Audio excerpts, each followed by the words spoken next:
दारुल इस्लाम अर्थ English रे ताको कहउछंती land of peace, जो कि शरीयत आईन लागू हुए, जो कि मुसलमान ही राष्ट्राध्यक्ष हो, राष्ट्र मुख्य हो, ता ना हला दारुल इस्लाम।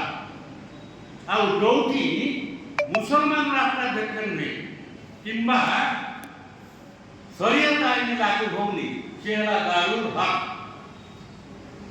एवं मुसलमान पवित्र कर्तव्य है दारुल हक को दारुल इस्लाम रे परिणत करबा,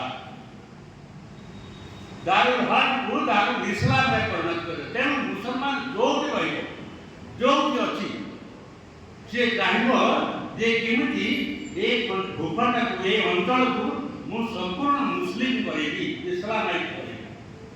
आज पाकिस्तान रे बांग्लादेश रे इत्यादि जो भी होती एई पई होती जे एठी हिंदू सुन्ना परिवार या को ये दारुल इस्लाम हो, दारुल हक अछि इस्लाम भारत रे मत सेही कारण मुसलमान माने जो भी अछन आपण बाकी जगह छाड़ आपण बेंगल जा, आपण तमिलनाडु जा, आपण केरल जा, जो भी गले जो भी मुस्लिम बहुल अछंती से मुस्लिम बहुल अंचल रे कोनसी हिंदू एक्टिविटी ସେମାନେ କରିଦଉନାହାନ୍ତି। ତା କାରଣ ହେଲା ଯେ ସେଇ ଅଞ୍ଚଳକୁ ସେମାନେ ଦାରୁଲ ଇସ୍ଲାମ ବୋଲି ଘୋଷଣା କରୁଛନ୍ତି। କହୁଛନ୍ତି ଯେ ଗୋଟିଏ ଅଞ୍ଚଳ କମ ସେ କମ ଦାରୁଲ ଇସ୍ଲାମ ହେଲା। ଆମ ସମ୍ବଲପୁରରେ ବି ଦାରୁଲ ଇସ୍ଲାମ ଅଛି, ଆମର ଭୂତାପଡ଼ା, ପୁନାପାଲି, ପେନସନପଡ଼ା ଇଏ ଦାରୁଲ ଇସ୍ଲାମ ଏଇ ଚାଲିଛି। ତେଣୁ ଆମେ ହनुମାନ ଜୟନ୍ତୀ ସେବା ନେଇପାରୁ ନାହିଁ ମାଳ ଖାଇ। भविष्य मध्य यदि केबे कोनसी हिंदू से अंचल कोनसी एक्टिविटी दार करिवो ताको मार दियो, कारण सेटा से छोटिया अंचल के हेले मध्य से दारुल इस्लाम हे जाति मुसलमान मान पाछे ताको दारुल हक मान करबा देबे नहीं। आ दारुल हक हमर ए जो यूनिवर्सिटी अछि ये दारुल हक ताक पाछे याकू भी मुसलमान करबा एवं केमती करबा से विभिन्न धंदा विभिन्न बाट अच्छी करुँच जमती कि दारुल हक टू दारुल इस्लाम करने जो पंथा अवलंबन से करती ता ना होती जिहाद। ताको आमे आमे कहते धर्मयुद्ध, ये किसी धर्मयुद्ध नुहे, आमे आमे जानते धर्मयुद्ध। अरे ये कौन सी धर्मयुद्ध नुहे, कारण मुस्लिम धर्म ही नुहे, मुस्लिम कौन से धर्म में नहीं बात से माने जो पिलाता जन्म करते सब मुसलमान है। लव जिहाद लैंड जिहाद संबंध प्रथा हमर हिंदू मान के ऊपर पड़िबो, धीरे धीरे हिंदू मान को मुसलमान करिवे। सेठी ए जिहाद चली थी आदि सिंधु प्रदेश रा सिंधी मान को भी 8 वर्ष जाने पहुंचे जल्दी स्मरण करवा सीरियसली स्मरण करवा कारण मनुष्य इतिहास को शिखे आ बड़ दुर्भाग्य भारत वर्ष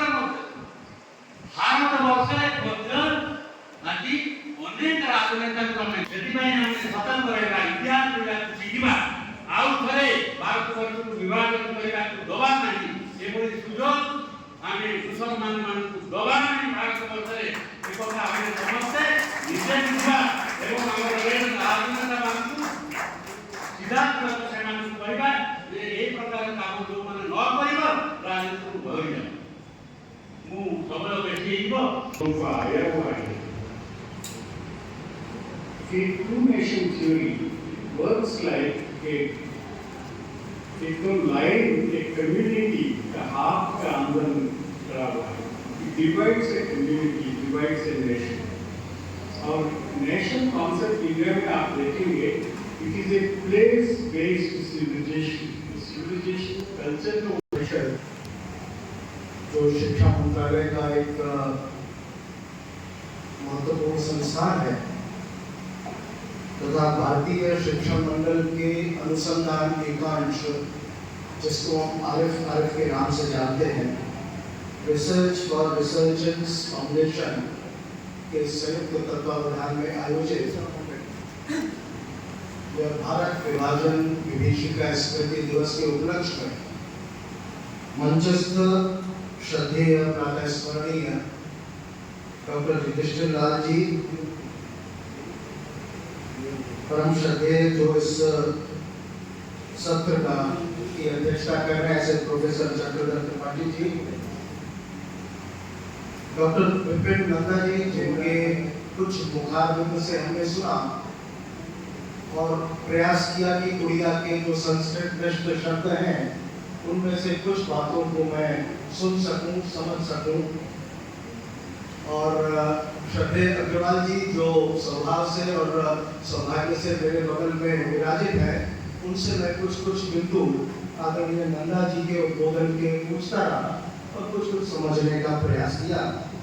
ऐसे डॉक्टर पुरुषोत्तम अग्रवाल जी, शंकर राम चंदानी जी और इस विश्वविद्यालय के महत्वपूर्ण विश्वविद्यालय के जिसका नाम है गंगाधर मेहर विश्वविद्यालय, ऐसे कुलगुरु प्रोफेसर एन नागराजन जी का उद्धृत और चार पंक्तियां आप सबके सम्मुख वर्बेटिम प्रस्तुत करना चाहता हूं और फिर सिंध को लेकर के, उसकी पृष्ठभूमि को लेकर के, राजा दाहिर को लेकर के जो कुछ बिंदु मेरे सम्मुख है, मैं बहुत संक्षेप में 10 मिनट में अपनी बात पूरी करूंगा, ऐसा आग्रह आयोजकों के द्वारा किया गया।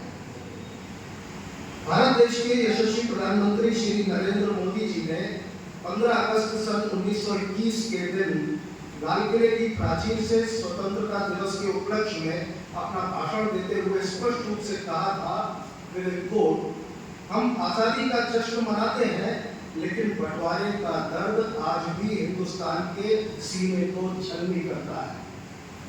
ये पिछली शताब्दी की सबसे बड़ी त्रासदी में से एक है। आजादी के बाद इन लोगों को बहुत ही जल्द भुला दिया गया है।